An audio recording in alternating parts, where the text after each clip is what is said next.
Hello everyone.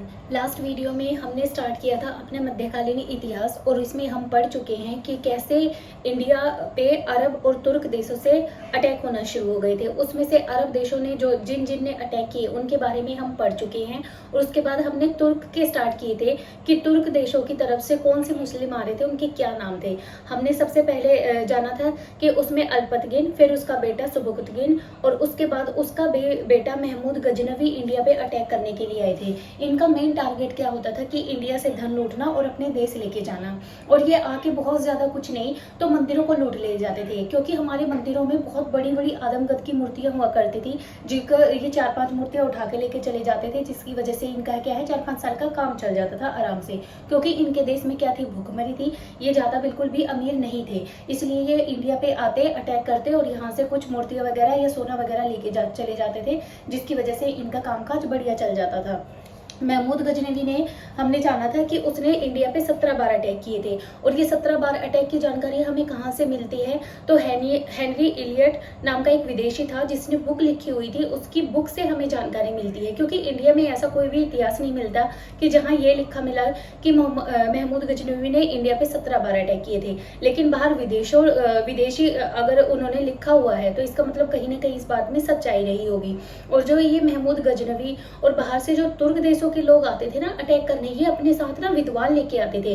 ये अपने साथ बहुत पढ़े लिखे आदमियों को अपनी कंट्री से लेके आते थे और ये बोलते थे कि इंडिया में यहाँ देखो कि यहाँ का कल्चर, अपना इंडिया का कल्चर बहुत ज्यादा रिच था, हमें सोने की चिड़िया बोला जाता था, विश्व गुरु हुआ करते थे। क्योंकि हमारे पास हमारे कल्चर की बुक्स और बहुत कुछ लिखा हुआ था। जो बाहर से विदेशी जब अटैक करने आते थे तो ये अपने साथ अपने विद्वान लेके आते थे और वो यहाँ इंडिया आके क्या करते थे, इंडिया घूमते थे, यहाँ की बुक्स जो थी उनको रीड करते थे और जो बहुत अच्छी किताबें थी या तो उनको अपने साथ लेके चले जाते थे या अपनी लैंग्वेज में उनको ट्रांसलेट कर लेते थे, जिसकी वजह से इन्हें ये होता था कि जो इंडिया के पास कल्चर है, जो अच्छी चीजें हैं वो हमारे देश में भी जाए और हमारे देश के लोग भी शिक्षा ले। इसलिए इंडिया को विश्व गुरु बोला जाता था और ये रियलिटी है कि बोला जाता था। ये जो चाइना के आपने मूंग देखे हो ना, जो गंजे होते हैं बिल्कुल थैला लेके आते हैं, ये विदेशी चीन चाइना से भी लोग हमारे यहाँ आते थे और यहाँ आके महात्मा बुद्ध की जो भी बुक्स मिलती थी इन्हें और जो भी महात्मा बुद्ध ने जो शिक्षाएं दे रखी थी, जो उपदेश दे रखे थे, उनकी जो ओरिजिनल बुक्स थी वो अपने साथ लेते थे, रखते थे और अपने देश में लेके चले जाते थे। और या तो उन चीजों को वो जला देते थे उन बुक्स को, या ट्रांसलेट करके और अपनी जो इंडिया की ओरिजिनल बुक्स थे ना वो अपने कंट्री लेके चले जाते थे। इसी तरह जब गजनवी भी आया, गजनवी का एक अटैक बहुत ही ज्यादा फेमस है, वो है उसने गुजरात जो है हमारा, गुजरात के यहाँ पे क्या है, एक सोमनाथ का मंदिर है, आज भी है वो मंदिर। तो यहाँ पे क्या है, एक मंदिर था हमारा सोमनाथ का मंदिर। जब ये महमूद गजनवी इंडिया पे आया अटैक करने के लिए तो इस सोमनाथ के मंदिर में ना बहुत बड़ी बड़ी आदमकद की मूर्तियां रखी थी भगवान विष्णु की हमारे, तो वो बिल्कुल प्योर गोल्ड की होती थी। आज तो क्या है, हम पत्थर की या सोने की कोट लगा देते हैं, लेकिन उस टाइम पे जो मूर्तियां होती थी ना हमारे मंदिरों में वो बिल्कुल एक्चुअल प्योर गोल्ड की होती थी। तो ये आया और इसके लड़ने के लिए निकल पड़ा। लेकिन यहाँ पे जो राजा था उस टाइम पे गुजरात पे, भीम फर्स्ट नाम था उसका, भीम फर्स्ट। तो जैसे ये उतरा और भीम फर्स्ट को जानकारी मिली कि ऐसे ऐसे बाहर का कोई विदेशी है मोहम्मद गजनवी और वो यहाँ पे अटैक करने आया सोमनाथ के मंदिर पे। तो यहाँ के ये भीम फर्स्ट था, ये राजा उस टाइम पे यहाँ पे नहीं था या ये डर के भाग गया था या जो भी है। तो यहाँ की जो जनता थी गुजरात की, यहाँ के ऐसे लिखा है इतिहास में कि 35,000 लोग थे और वो 35 के 35,000 को जब पता लगा कि ऐसे ऐसे बाहर विदेशी हमारे मंदिर को लूटने आ रहा है या मंदिर को तोड़ने आ रहा है, तो वो 35,000 ये सोमनाथ का मंदिर है इसके चारों तरफ खड़े हो गए। और इधर से महमूद गजनवी की क्या है, सेना आ रही है, तो महमूद गजनवी और ये 35,000 लोग अपने हथियारों के साथ खड़े हैं। तो महमूद गजनवी बहुत गुस्सा आया इस बात पे कि ऐसा क्या भगवान है इनका कि 35,000 लोग मरने के लिए तैयार है कि हमारे मंदिर के अंदर नहीं जाना है। तो इसकी सेना के बीच में और इनके बीच में लड़ाई हुई और ये 35 के 35,000 आदमियों को मोहम्मद गजनवी ने मार दिया। और इसे इतना गुस्सा आया, जब इसने इतना कत्लेआम देखा तो इसे बहुत गुस्सा आया कि ऐसा क्या भगवान था, ऐसा क्या मंदिर था कि जो इसके लिए इतने सारे लोग मर गए। तो इसने क्या लिया, अपने हाथ में हथौड़ी ली और खुद ये मंदिर के अंदर आया और इसने इस मंदिर को तोड़ दिया, अपने हाथों से तोड़ा था गुस्से में कि भाई इंडिया के लोग अपने मंदिरों के लिए इतने मर मिटने के लिए तैयार हैं कि इन्होंने अपनी जान की भी परवाह नहीं की। ये सारी बातें किस में लिखी है, ये जो हेनरी इलियट ने बुक्स लिखी है ये उसके उस पे लिखी हुई है। और ये सोमनाथ के मंदिर में जितनी भी मूर्ति थी ना, ये सारी सोने की मूर्तियां अपने साथ ले गया। और जो इतनी बड़ी मूर्तियां थी, इंडिया वालों पे कोई फर्क नहीं पड़ा। अगले 4 साल में इंडिया वालों ने इतना ही दोबारा से मंदिर बना दिया सोमनाथ का, जैसे वो तहस नहस करके गया था 4 साल के बाद, उतना ही अच्छा बना दिया। इतनी ही सोने की मूर्तियां लगा दी यहाँ पे, क्योंकि हम इंडिया में ना, हमारा कल्चर, हमारा एग्रीकल्चर बहुत ज्यादा अच्छा था, जिसकी वजह से बहुत ज्यादा फसलें यहाँ पे होती थी और पैसा बहुत था, इसलिए इंडिया को सोने की चिड़िया बोला जाता था। अब जब ये मोहम्मद गजनवी आया तो ये अपने साथ, इसके साथ ना, अपने साथ ये अपने देश के विद्वान लेके आया था। उन विद्वानों के नाम है, सबसे पहला है उतबी, इसने शाही इतिहासकार का नाम दे रखा था। उसके बाद था दूसरा था अल-बरूनी। अल-बरूनी की बुक दो बहुत फेमस बुक है, एक है किताब उल हिंद और दूसरी है तारीख हिंद। और ये पहला ऐसा मुस्लिम विद्वान है जिसने इंडिया में आके हमारे पुराणों को पढ़ा था। ये कहने को मुसलमान विद्वान है, लेकिन इसने क्या है, इंडिया के जो पुराण लिखे गए थे ना, हमारे सारे पुराणों को पढ़ने वाला पहला मुस्लिम विद्वान है ये। उसका थर्ड था फिरदौसी, इसने एक बुक लिखी शाहनामा नाम से बुक लिखी थी। और फिर था बहकी ने लिखी थी तारीख सुबुकतगिर। ये कौन था, ये कौन था, ये महमूद गजनवी के फादर थे, जिसके बारे में किसने लिखा है, बहकी ने लिखा है। और इन्हें पूर्वी पेप्स की उपाधि दी गई थी। और ये तो क्या थे, ये सारे तुर्क के थे, तुर्क विदेशी थे। लेकिन एक बुक और मिली चचनामा, जिसका नाम था, इसे अली कूफी नाम का एक आदमी था, उसने लिखा था। ये फारसी भाषा में लिखी गई थी और अरबियों के अटैक के बारे में है, क्योंकि 2 तरीके के अटैक हुए ना, एक अरबी और एक तुर्की। ये तो क्या थे, सारे तुर्की के साथ विद्वान आए थे महमूद गजनवी के साथ, लेकिन जो अरब के देशों से हमारे ऊपर अटैक हुए उनके बारे में एक बुक मिली है चचनामा। और ये किसने लिखी थी, अली कूफी ने। ये फारसी भाषा में है और इसमें अरबियों ने जो हमारे ऊपर अटैक किए थे उनके बारे में है। अरबी कौन थे, मोहम्मद बिन कासिम और अल हज्जाज, वो 2 थे जिनके बारे में हम पहले ही स्टार्टिंग की वीडियो में हम पढ़ चुके हैं। तो ये था महमूद गजनवी। अब महमूद गजनवी भी आया और कुछ टाइम के बाद अटैक करके यहाँ से चला गया और फिर उसकी डेथ भी हो गई। महमूद गजनवी के आने के 100 साल बाद ये कहाँ से आया था, गजनी देश से आया था। अब ये देखो, ये कहाँ से आया था मोहम्मद गजनवी, जैसे ये इंडिया है, ये एशिया का पार्ट था हमारा, और इस तरफ से आया था। यहाँ पे गजनी नाम की एक जगह थी, इससे थोड़ी सी दूर 100 किलोमीटर दूर यहाँ पे एक इलाका था गोर।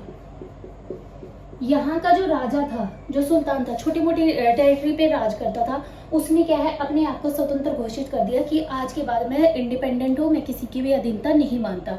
अब राजा तो बन गया, लेकिन यहाँ पे क्या थी, यहाँ पे तो भूखमरी थी। तो इन्होंने क्या सोचा कि चलो हम चलते हैं, अटैक करके लाते हैं। और अटैक करने का सबसे अच्छा साधन क्या था, इंडिया, सबको इंडिया देखता था। इसने भी सोचा, नया नया राजा बना था, तो इसने भी सोचा कि चलो मैं इंडिया पे अटैक करता हूँ और वहां से कुछ लूटपाट करके लाऊंगा और क्या हो जाएगा, मेरा काम अच्छा चल जाएगा। तो ये अटैक करने के लिए आया। 1173 में यहाँ पे राजा बना था मोहम्मद गोरी यहाँ का राजा बना। और वो सीधा अटैक करने के लिए, किसने क्या सोचा, 2 साल हुए थे उसे राजा बने हुए। 1175 में उसने सोचा चलो अटैक करके लाता हूँ और मैं भी अमीर बनूंगा। तो सीधा अटैक करने के लिए कहाँ आते थे, इंडिया पे। तो ये भी इंडिया का रुख करके और सीधा आया। और जब ये आया तो ये जीत भी गया। सिंध और मुल्तान नाम की जगह थी हमारी, ये थी उस टाइम की पाकिस्तान में। आज तो पाकिस्तान अलग है, सिंध और मुल्तान नाम की जगह आज भी जो हमारा पाकिस्तान है उसमें है। उस टाइम तो पाकिस्तान नाम की जगह ही नहीं थी, ये भी क्या था, इंडिया ही था। तो इसने सिंध और मुल्तान को जीत लिया 1175 में। उसके बाद था 1178 में, 3 साल बाद ये दोबारा आया और इसने अटैक किया सीधा कहाँ पे, गुजरात पे अटैक किया। और गुजरात में इस टाइम पे राज चल रहा था मूलराज, और इसका भाई था एक भीम सेकंड। अभी जो हमने महमूद गजनवी के बारे में पढ़ा था उसमें भीम फर्स्ट था गुजरात का राजा, उन्हीं की पीढ़ी में आगे राजा चल रहा है और वो क्या है, भीम सेकंड उसका नाम रख दिया है। तो जब ये 1178 में गुजरात पे अटैक करता है, तो यहाँ पे जब गुजरात पे अटैक करता है तो यहाँ पे जो शासन चल रहा था इनको बोलते थे अनहिलवाड़ का अटैक बोला जाता है इसे। और इनको क्या बोला जाता था, मूलराज को और भीम सेकंड को, ये तो राजा के नाम है। तो इसका नाम है अटैक का अनहिलवाड़ का अटैक। उस टाइम पे राजा है मूलराज और इसका भाई है भीम सेकंड। मूलराज खुद लड़ने नहीं गया था महमूद गोरी को के साथ, इसने किसको भेजा था, अपने छोटे भाई भीम सेकंड को भेजा था कि मोहम्मद गोरी लड़ने के लिए आया है और तुम उसके साथ लड़ने जाओ। जब भीम सेकंड गया तो इसके साथ, भीम सेकंड के साथ इसकी माँ भी थी। इसकी माँ विधवा थी, उसका नाम था नायिका। दोनों माँ बेटा इससे लड़ने के लिए जाते हैं और ये जो नायिका थी ये बहुत ही शार्प माइंडेड लेडी थी और इसने क्या अपने बेटे को बहुत अच्छे तरीके से गाइड किया और दोनों ने मिलके क्या है मोहम्मद गोरी को हरा दिया। और मोहम्मद गोरी जब यहाँ से थे तो 1178 में यहाँ पे हार गया और वापस चला गया। उसके कुछ टाइम के बाद ये दोबारा आया। अब इस टाइम पे जो राज चल रहा है ये इसका अटैक है 1178 में अनहिलवाड़ का, और इन्हें क्या बोलते हैं, सोलंकी के राजा। कौन से राजा हैं ये, सोलंकी के राजा। कहाँ पे, गुजरात में। क्लियर हो गया ये। अब 1178 में मोहम्मद गोरी हार जाता है और फिर ये वापस जाता है। अब ये आएगा दोबारा क्योंकि ये सिंध और मुल्तान की जगह जीत चुका है। अब ये दोबारा आएगा 1191 में और अब होगी तराइन की लड़ाई। इसे क्या बोलते हैं, तराइन का युद्ध बोलते हैं। 1191 में आया। अब इस टाइम पे यहाँ पे पंजाब में राज चल रहा है। देखो इस टाइम पे सिंध और मुल्तान तो ये पहले ही जीत चुका था। अब ये मोहम्मद गोरी धीरे धीरे लड़ता हुआ आगे बढ़ रहा है। और इंडिया में सबसे बड़ी कमी क्या थी, जब एक राजा पे अटैक होता था तो दूसरा राजा उसकी हेल्प के लिए बिल्कुल भी नहीं आता था। उन्हें लगता था उनके ऊपर अटैक हो रहा है, हम क्या करेंगे। उनकी आपसी, हमारे इंडिया के राजा भी तो आपस में लड़ते झगड़ते रहते थे ना। तो ऐसे ही जब एक पे अटैक किया तो कोई उसकी हेल्प के लिए नहीं आया, आगे दूसरे राजा पे अटैक किया, फिर भी धीरे धीरे मोहम्मद गोरी क्या है आगे बढ़ता जा रहा था। और आगे बढ़ता बढ़ता ये पंजाब की तरफ चल पड़ा। और जब ये पंजाब की तरफ चला तो उस टाइम पे पंजाब पे राज कर रहे थे पृथ्वीराज चौहान। पृथ्वीराज चौहान ये 3rd नंबर के हैं, इनके आगे 3rd लगता है। पृथ्वीराज चौहान 3rd नाम पे। तो पंजाब में जब ये पृथ्वीराज चौहान को पता लगा कि एक विदेशी है, ऐसे ऐसे वो इंडिया पे लड़ाई करके जीतता जा रहा है हमारे राजाओं को और वो अब मेरी तरफ बढ़ रहा है, तो फिर पृथ्वीराज चौहान अपनी सेना लेके जाते हैं 1191 में और तराइन का युद्ध होता है। इस तराइन की लड़ाई में एक तरफ मोहम्मद गोरी की सेना है और दूसरी तरफ पृथ्वीराज चौहान की सेना है। तो अब इन दोनों के बीच में लड़ाई होती है और पृथ्वीराज चौहान हमारे जीत जाते हैं। जब कोई भी राजा हारता था ना तो हारे हुए राजा को जीते हुए राजा के सामने पेश किया जाता था और जब पेश किया जाता था तो जीता हुआ राजा हारे हुए राजा की गर्दन काट देता था। लेकिन हमारा जो पृथ्वीराज चौहान थे ये क्या थे, ये काइंड हार्टेड बहुत ज्यादा थे और यहाँ पे इनकी जो दयालुता है वो बहुत भारी पड़ेगी आने वाले टाइम पे इनके। जब मोहम्मद गोरी को पकड़ के इनके सैनिक पृथ्वीराज चौहान के सामने लाते हैं तो कायदा ये कहता है कि पृथ्वीराज चौहान को मोहम्मद गोरी को उसी टाइम मार देना चाहिए था। लेकिन पृथ्वीराज चौहान अपने सिंहासन से उठे और उन्होंने के अपने गले से माला उतार के मोहम्मद गोरी के गले में डाल दी और उन्होंने अपने सैनिकों को बहुत डांटा कि कहीं ना कहीं के ये भी तो राजा होंगे तो इनकी ऐसे बेइज्जती नहीं करनी चाहिए। तो उसे इज्जत बरी करके और उसे अपने देश भेज देता है कि तुम बाहर के विदेशी हो और तुम अपने देश वापस चले जाओ। ये यहाँ पे पृथ्वीराज चौहान ने अपनी दयालुता दिखाई थी, लेकिन मोहम्मद गोरी को बहुत बुरा लगा इस बात का कि उसे लगा कि ये मेरी बेइज्जती कर रहा है। तो मोहम्मद गोरी उस टाइम तो वहां से चला जाता है, लेकिन उसके मन में ना बहुत ये था, गुस्सा था कि मैं इसका बदला लेने जरूर आऊंगा। तो मोहम्मद गोरी अपने देश वापस चला जाता है और ऐसा बोला जाता है कि 4 दिन तक वो अपने कमरे से बाहर ही नहीं निकला और अपना भूखा प्यासा वहीं पे बैठा रहा और 4 दिन उसने सिर्फ ये सोचा कि मेरे पृथ्वीराज चौहान ने कितनी बेइज्जती की है और इसका बदला लेने में दोबारा वापस जरूर जाऊंगा। तो उसने प्लानिंग करना शुरू कर दिया कि अगले साल मैं दोबारा अटैक करूंगा। वो लड़ाई के बारे में, कूटनीति के बारे में, इन सब के बारे में सोच रहा है कि मुझे पृथ्वीराज चौहान को हराना है। लेकिन वहीं पे हमारे पृथ्वीराज चौहान क्या करते हैं, इनकी शादी हो जाती है संयोगिता से। संयोगिता एक राजकुमारी थी और चंदावर की राजकुमारी थी, वो चंदावर की राजकुमारी। इसके साथ संयोगिता के साथ इनकी शादी हो जाती है। लेकिन चंदावर का जो राजा था जयचंद की बेटी थी संयोगिता। जयचंद पृथ्वीराज चौहान से बहुत ज्यादा नफरत करता था। ये बिल्कुल भी नहीं चाहता था कि मेरी बेटी की शादी संयोगिता के साथ पृथ्वीराज चौहान से हो। लेकिन पृथ्वीराज चौहान और संयोगिता शादी कर लेते हैं। इस वजह इसका गुस्सा किसे है, जयचंद को है। और पृथ्वीराज चौहान तो यहाँ शादी करके अपना खुश हो गया, लेकिन वहां पे मोहम्मद गोरी क्या कर रहा है, प्लानिंग कर रहा है अटैक करने की। तो अगले साल 1192 में दोबारा आता है, तराइन नाम की जगह ही आता है। तराइन का युद्ध, सेकंड युद्ध है ये तराइन का। अब ये दोबारा आता है तो पृथ्वीराज चौहान को पता लगता है कि ऐसे ऐसे मोहम्मद गोरी दोबारा फिर आ गया। तो पृथ्वीराज चौहान अपना एक मैसेंजर भेजते हैं और बोलते हैं कि मोहम्मद गोरी को बोले कि पीछे हट जाए, कि पिछली बार मैंने हराया था और अब फिर आ गया, अब दोबारा हारेगा, इससे अच्छा तो यहाँ से चला जा। तो मोहम्मद गोरी के पास जब जाके ये पैगाम सुनाया जाता है तो मोहम्मद गोरी ये दिखावा करता है कि वह पृथ्वीराज चौहान से डर गया और वो कुछ टाइम के लिए पीछे हट जाता है। लेकिन जब रात को वो क्या है सब सो रहे थे तो वो अटैक कर देता है। अटैक करने के जब अटैक हुआ तो इस बार जो तराइन की सेकंड लड़ाई हुई इसमें पृथ्वीराज चौहान हार गए। और ये ऐसे ही नहीं आ रहे, ये गद्दारी थी। इंडिया में ना गद्दार बहुत ज्यादा थे। एक हमारी इंडियंस की कमजोरी है, हम काइंड हार्टेड बहुत ज्यादा होते थे, हम माफ कर देते थे। अगर पृथ्वीराज चौहान ने इसे पहली बार में ही मार दिया होता तो ये दोबारा अटैक करने के लिए कभी आता ही नहीं। तो दूसरी गद्दारी, गद्दार बहुत ज्यादा थे इंडिया में। अब की बार गद्दारी किसने की? जयचंद ने की। इसने क्या किया, इसने पृथ्वीराज चौहान के बारे में बताया कि ये गायों पे कभी अटैक नहीं करता। तो मोहम्मद गोरी ने इस बात का फायदा उठाया और जब वो अपनी सेना लेके आया तो अपनी सेना के आगे उसने गाय लगा दी। तो जब वो पृथ्वीराज चौहान के सैनिक तीर चलाने के लिए खड़े हुए तो पृथ्वीराज चौहान ने मना कर दिया कि अगर हम तीर चलाएंगे तो वो सीधा गायों को जाके लगेंगे। कहते मुझे मरना मंजूर है लेकिन मैं गायों को नहीं मरने दूंगा। तो इस वजह से क्या है, तराइन की लड़ाई में, सेकंड लड़ाई में पृथ्वीराज चौहान की हार हो गई और मोहम्मद गोरी की जीत हो गई। तो अब क्योंकि ये हार गए हैं, अब क्या करेगा मोहम्मद गोरी, इसे ले जाके इसे माफ नहीं किया। जैसे पृथ्वीराज चौहान ने तो क्या किया था, माफ कर दिया था ना, लेकिन ये माफ नहीं करेगा, ये इसे अपने साथ अपने देश लेके जाएगा और वहां पे इसे जेल में बंद कर देगा। तो ऐसा बोला जाता है, ऐसी अलग अलग कहावतें हैं। तो अब कौन सी सही है कौन सी गलत है ये तो नहीं पता, लेकिन मैं आपको दोनों बता देती हूँ। तो एक बार क्या हुआ, पृथ्वीराज चौहान जब जेल में बंद थे तो मोहम्मद गोरी अपना राउंड लेने गए हुए थे जेल में कि भाई जाके देखता हूँ कैदियों को कैसे कर रहे।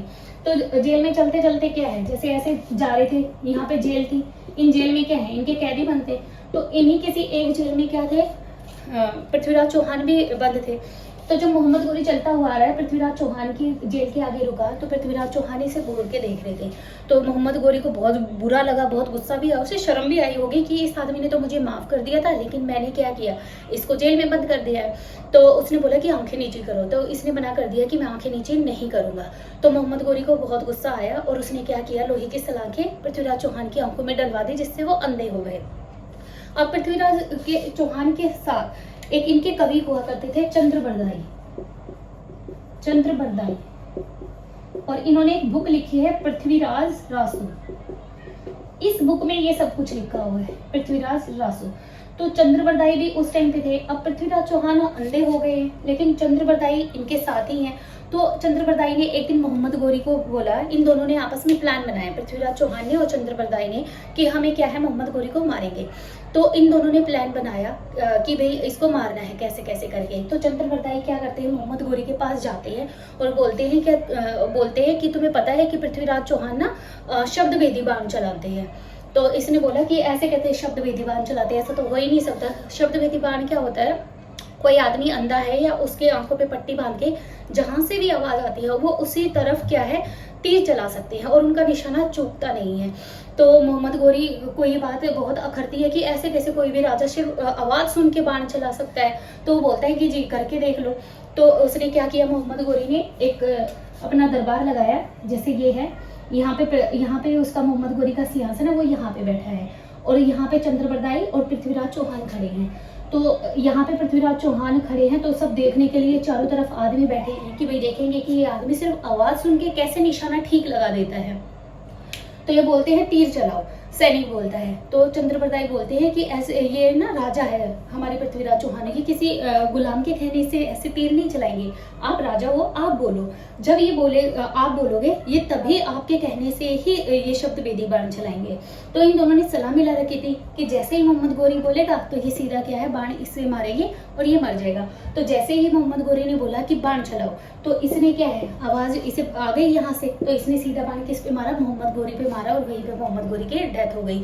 ये लिखा है किसमें, इस बुक में लिखा हुआ है। लेकिन और फिर क्या है, जैसे ही सैनिक, ये तो मर गया, जैसे ही सैनिक इसकी तरफ भागे तो इन दोनों ने आपस में सलाह मिला रखी थी कि इनके सैनिक हमें मारे, इससे अच्छा हम एक दूसरे को चाकू मार के एक दूसरे को खत्म कर देंगे। तो पृथ्वीराज चौहान ने चंद्रप्रदाय को और चंद्रप्रदाय ने पृथ्वीराज चौहान को चाकू मार के दोनों वहीं पे मर गए। लेकिन इसमें दिक्कत ये है, इसको मानने में दिक्कत ये है कि अगर चंद्रप्रदाय यहीं पे मर गए थे तो उन्होंने फिर ये बुक कैसे लिखी और उस बुक में ये चीज बातें लिखी कहाँ से। तो कहीं ना कहीं लगता है कि ये जो बात है ये कहीं ना कहीं गलत लगती है इस तरीके से। दूसरी बात ये है, पृथ्वीराज चौहान हार गए थे तो मोहम्मद गोरी ने क्या है, इसको एक छोटा सा एरिया दे दिया पृथ्वीराज चौहान को और बोला कि तुम यहीं पे राज करो। लेकिन कहीं ना कहीं पृथ्वीराज चौहान को बहुत गुस्सा था इस बात का, वो आजाद तो कर गया मोहम्मद गोरी उसे, तो वो दोबारा से क्या है अटैक करना शुरू कर देता है पृथ्वीराज चौहान मोहम्मद गोरी पे और दोबारा से हार जाता है। फिर मोहम्मद गोरी पृथ्वीराज चौहान को मरवा देता है। ये दो अलग अलग बातें चलती है, अब कौन सी ठीक है कौन सी गलत है,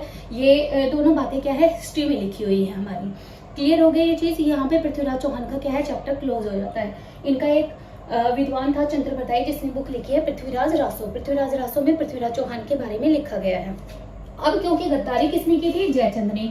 1191 में तराइन का फर्स्ट युद्ध, 1192 में तराइन की सेकंड लड़ाई। इसके 2 साल बाद जिस जयचंद ने गद्दारी की थी पृथ्वीराज चौहान से, उसको पे भी अटैक किया गया। इसे बोला जाता है चंदावर का अटैक, चंदावर का युद्ध। इस पे भी मोहम्मद गोरी ने क्या है अटैक किया और ये हार गया और जयचंद भी वहीं पे मर गया। तो यहाँ पे 1194 तक इसने करा। उसके बाद 1196 में 2 साल बाद ये वापस चला गया गौर, अपने देश। गौर का था ना ये, गौर से आया था यहाँ पे। तो इसने प्रॉपर्टी बहुत बढ़ा ली है। अब देखो प्रॉपर्टी कितनी बढ़ा ली है इसने, सिंध मुल्तान इसने पहले जीत लिया था, पंजाब तक का इलाका इसने जीत लिया है, पंजाब दिल्ली हरियाणा तक का एरिया इसने जीत लिया है। फिर मोहम्मद गोरी के कुछ दोस्त थे, उन्होंने बोला कि भाई तेरे पास, मोहम्मद गोरी की ना कोई भी औलाद नहीं थी, इसकी शादी ही नहीं हुई थी, तो इसकी कोई औलाद भी नहीं थी, लेकिन ये अपने गुलामों से बहुत प्यार करता था। इसके गुलाम थे, उनसे बहुत प्यार करता था। तो एक बार मोहम्मद गोरी से किसी ने पूछा कि तुम इतना अटैक करके इतनी प्रॉपर्टी बढ़ा रही हो, तो इससे फायदा क्या है, तुम्हारे आगे कोई बेटा तो है ही नहीं, तो तुम इतनी प्रॉपर्टी का करोगे क्या। तो इसने बोला मोहम्मद गोरी ने कि मेरे गुलाम हैं, मैं अपने गुलामों को ये सारी प्रॉपर्टी दे के जाऊंगा। और इसके 3 गुलाम थे, गुलाम तो बहुत सारे थे लेकिन इसके 3 गुलाम थे जो इसके बहुत फेवरेट थे। एक था यल्दोज, एक था कुबाचा और एक था कुतुबुद्दीन ऐबक। तो इसने क्या किया, अपनी सारी प्रॉपर्टी जाने से पहले अपनी सारी प्रॉपर्टी इन तीनों को बांट दी और देख रेख करने के लिए बांटी थी। ये नहीं है कि तुम राज कर लो, इसने बोला कि तुम यहाँ पे संभाल लेना। तो सिर्फ मुल्तान का जो इलाका जीता था वो इसने दे दिया यल्दोज और कुबाचा को, और जो दिल्ली वाला एरिया था, पंजाब दिल्ली वाला एरिया था, वो किसके हिस्से आ गया, कुतुबुद्दीन ऐबक के हिस्से आ गया। 1202 में ये वापस चला गया था और 1206 में क्या हो जाता है, मोहम्मद गोरी की डेथ हो जाती है। तो मोहम्मद गोरी का चैप्टर क्लोज हो जाता है 1206 में। अब गोरी तो मर गया लेकिन इनको बिठा के गया था यल्दोज, कुबाचा और ऐबक यहाँ बैठा था। तो अब यह क्या करेंगे, इस प्रॉपर्टी को ये अपने पास रखेंगे, ये यहाँ के राजा बन जाएंगे। अब जो दिल्ली सल्तनत चलेगी, यहाँ से हमारी दिल्ली सल्तनत स्टार्ट होती है, क्योंकि दिल्ली सल्तनत का पहला सुल्तान किसे बोला जाता है, कुतुबुद्दीन ऐबक को। और कुतुबुद्दीन ऐबक कौन था, मोहम्मद गोरी का गुलाम था, जो इसे थोड़ी सी कुछ टाइम के लिए राजकाज करने के लिए दे गया था। लेकिन क्योंकि उसकी डेथ हो जाती है तो 1206 में यहाँ का सुल्तान कौन बन जाता है, कुतुबुद्दीन ऐबक। आगे कुतुबुद्दीन ऐबक की क्या है, गुलाम वंश चलेगा। गुलाम वंश के बाद फिर आगे अलग अलग सल्तनत बदलती जाएंगी और ऐसे दिल्ली सल्तनत बढ़ेगी। अब नेक्स्ट वीडियो में हम दिल्ली सल्तनत का पहला राजा, पहला सुल्तान कौन है, कुतुबुद्दीन ऐबक। इससे आगे की स्टोरी जानेंगे। आई होप आपको ये चीज़ें क्लियर समझ में आ गई होंगी कि दिल्ली सल्तनत कहाँ से और क्यों स्टार्ट हुई। ठीक है, तो इससे आगे की स्टोरी हम नेक्स्ट वीडियो में करेंगे। I hope you like the video. Thank you very much.